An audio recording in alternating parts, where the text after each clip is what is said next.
Hello, नमस्कार. मी dietitian Tejashri Bhate. आपल्या सर्वांचं आजच्या लाईव्ह एपिसोडमध्ये स्वागत करते. आणि आज माझ्यासोबत आहेत डॉक्टर मानसी सोनकेरकर, आपल्या फिजिओथेरपिस्ट. आणि आज आपण चर्चा करणार आहोत, जाणून घेणार आहोत, ते म्हणजे फ्रोझन शोल्डर्स. हा प्रकार नक्की काय असतो, त्याचे सिम्पटम्स काय आहेत आणि त्याचं फिजिओथेरपी थ्रू ट्रीटमेंट कशी होते. तर hi doctor definitely. Mansi. Yes. Hello, hello, hi. हो. तर तसं फ्रोझन शोल्डर म्हणजे नक्की काय? तो गोठून जातो शोल्डर का काहीच, म्हणजे काय सांगाल तुम्ही? Absolutely, absolutely. आज जसं जसं तुम्ही म्हणाला तेजश्री, तो गोठून जातो. तर फ्रोझन शोल्डर म्हणजे काय होतं, तर शोल्डर जो आहे आपला, हा जो खांदा आहे, तर हा तो पूर्ण फ्रीज होऊन जातो. म्हणजे पेशंट अगदी म्हणत की मला असा हात असा वरही नाही घेता येत आहे. तर याला आपण फ्रोझन शोल्डर असं म्हणतो. याला आपण अधेसिव्ह कॅप्सुलायटिस किंवा पेरिऑर्थरायटिस शोल्डर ही म्हणतो. तर हा फ्रोझन शोल्डर जो आहे एक सिम्पटमच आहे इन शॉर्ट, की पेशंट जेव्हा आपल्या क्लिनिक ओपीडी मध्ये येतो तेव्हा म्हणतो की माझा खांदा जो आहे तो फ्रीज झाला आहे, मला तो हलवताच येत नाहीये. तर त्याच्या मागे बरेचशी कारणं असतात आणि मग त्याप्रमाणे ते टाईप्सही असतात. तर तो पहिल्यांदा म्हणजे त्याचं सगळ्यात इम्पॉर्टंट कारण जे आहे ते डायबिटीज. ज्या पेशंटला डायबिटीज असतं किंवा क्रॉनिक डायबिटीज किंवा अनकंट्रोल डायबिटीज असते, तर त्यांच्यामध्ये फ्रोझन शोल्डर जो आहे हा खूप कॉमनली दिसून येतो. मेन कारण त्याचं असं आहे की आपला हा जो जॉइंट आहे, so before going for that, हा जो जॉईंट जो आहे हा बॉल अँड सॉकेट जॉईंट असतो. म्हणजे साधारण असा हा हा जॉईंट हलतो. असा वर खाली हा हात जो आहे तो हलतो ह्या सॉकेटमध्ये, ह्या कॅव्हिटीमध्ये. तर ह्या जॉईंटला कव्हर करणारी वरनं एक कॅप्सूल असते, एक लेअर असते. त्याला आपण शोल्डर कॅप्सूल असं म्हणतो. तर ती कॅप्सूल ज्या रक्तवाहिन्या जातात त्या फार नाजूक असतात किंवा एकदम पातळ असतात. आता ज्या पेशंट्समध्ये साखरेचा ज्यांना त्रास आहे, तर साहजिक आहे की रक्तात जी साखर उतरलेली आहे, ते रक्त टर्बिड आहे किंवा घट्ट आहे आणि त्याच्यामुळे त्या कॅप्सूलला जास्त रक्तप्रवाह नाही होत आणि म्हणून ती कॅप्सूल जी आहे ती फ्री असते. पिशवीसारखी एकदम फ्री असते ती. तर ती घट्ट होऊन जाते आणि त्याच्यामुळे काय होतं की ती जॉईंटला मूव्ह होऊ देत नाही आणि इव्हेंच्युअली जॉईंट जो आहे तो फ्रोझन स्टेजमध्ये चालला जातो. तर याला प्रायमरी फ्रोझन शोल्डर असं आपण म्हणतो.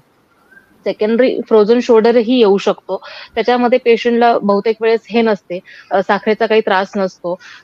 हिस्ट्री ऑफ इंजुरी डेफिनेटली असते, की मला लागलं बुवा किंवा मी जोरात काहीतरी वजन उचललं किंवा मी हातावरती पडलो आणि मग तेव्हापासून मला हा त्रास जो आहे तो सुरू झाला आहे. याच्यामध्ये शोल्डर त्यातल्या त्यात जास्त फ्रोझन नसतो किंवा म्हणजे पेशंट साधारण इथपर्यंत हात वर घेऊ शकतो. पण असा पूर्ण घ्यायला त्याला त्रास होतो किंवा पेन होतो.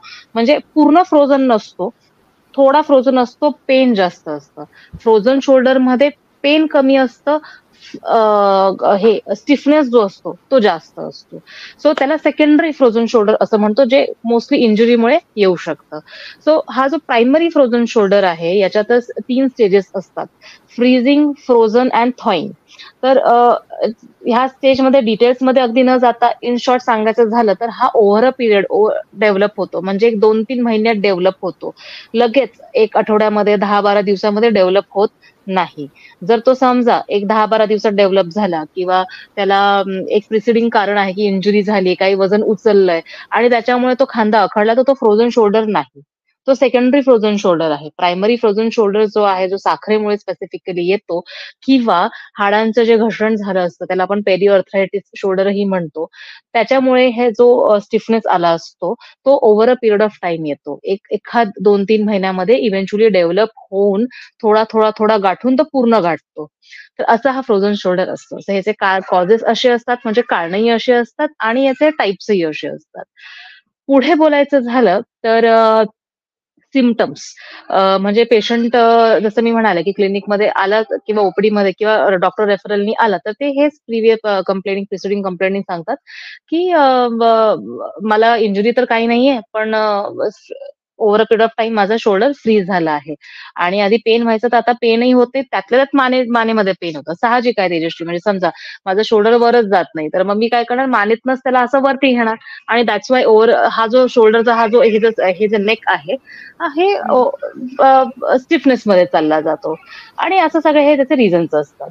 सो हे सगळे सिम्प्टम्स आहेत, कॉजेस आणि सिम्प्टम्स आहेत.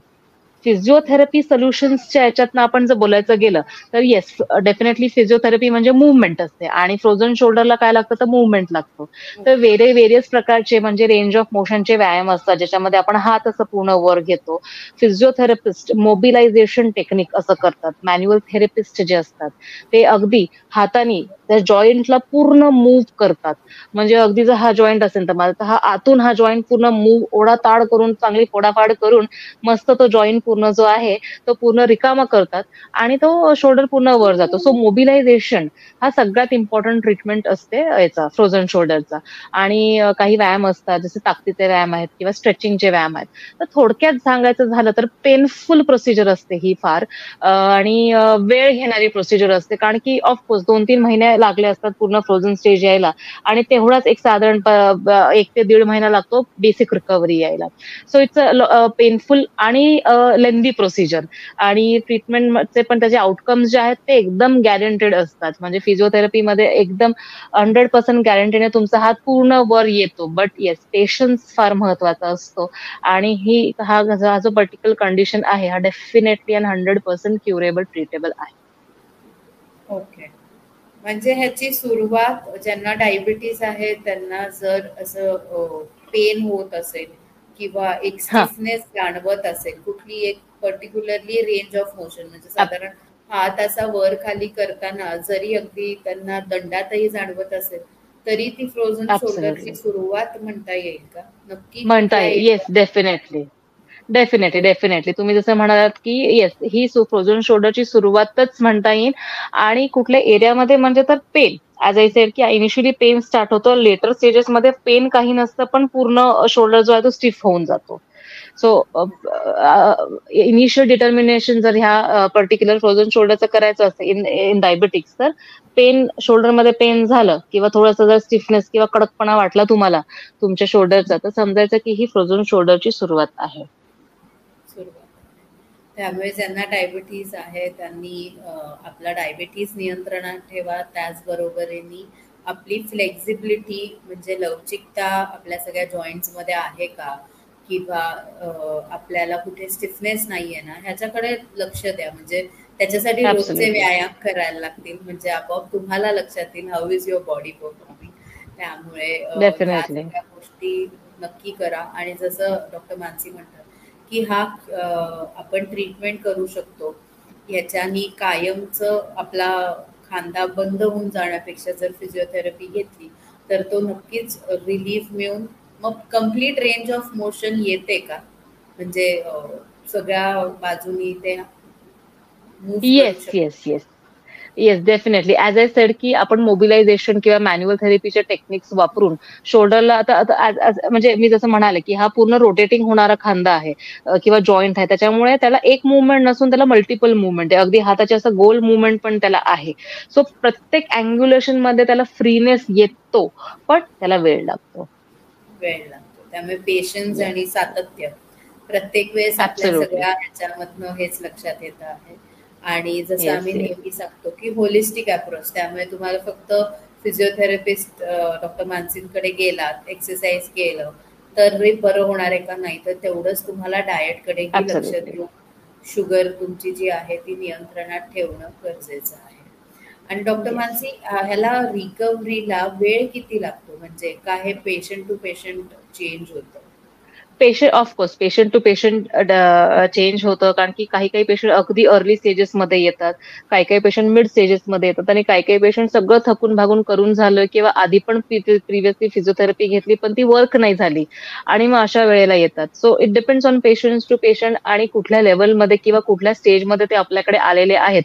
पण तिकडनं पुढे जर फिजिओथेरपी आपण सुरू करतोय, राईट फिजिओथेरपी, तर तिकडनं पुढे साधारण 6 आठवडे ते 12 आठवडे म्हणजे 1.5 ते 3 महिना साधारण हा कालावधी आहे पूर्ण रिकव्हरीचा. नक्कीच. त्यामुळे ज्यांना कन्सल्टेशन हवं असेल, खाली मोबाईल नंबर स्क्रोल होतोय, त्याच्यावर जस्ट एक मेसेज करा आणि तुमचं कन्सल्टेशन बुक करा. म्हणजे मग तुम्हाला ह्या जो फ्रोझन शोल्डर आहे, की ज्याच्यामुळे तुमची कुठलीच हालचाल होत नाही. स्नायू अकडून जातात, जॉईंट्स अकडून जातात. त्यामुळे तुम्ही हात वर उचलू शकत नाही किंवा काहीच नाही. हा हाताचा वापरच हळूहळू कमी होऊन जातो. तर अशा वेदनेपासून मुक्त व्हाल त्यासाठी फक्त खालचा नंबरवर व्हॉट्सॲप करायचा आहे आणि कन्सल्टेशन बुक करायचं आहे. तुमच्या आजूबाजूला ज्यांना ही कंप्लेंट आहे त्यांच्यापर्यंत नक्कीच हा एपिसोड शेअर करा. चॅनलला लाईक अँड सबस्क्राईब करायला विसरू नका. आणि दर गुरुवारी डॉक्टर मानसींबरोबरचे आमचे जे लाईव्ह एपिसोड्स आहेत ते जरूर बघा आणि आपलं आरोग्य राखा. भेटूया पुढच्या एपिसोडमध्ये. तोपर्यंत थँक्यू.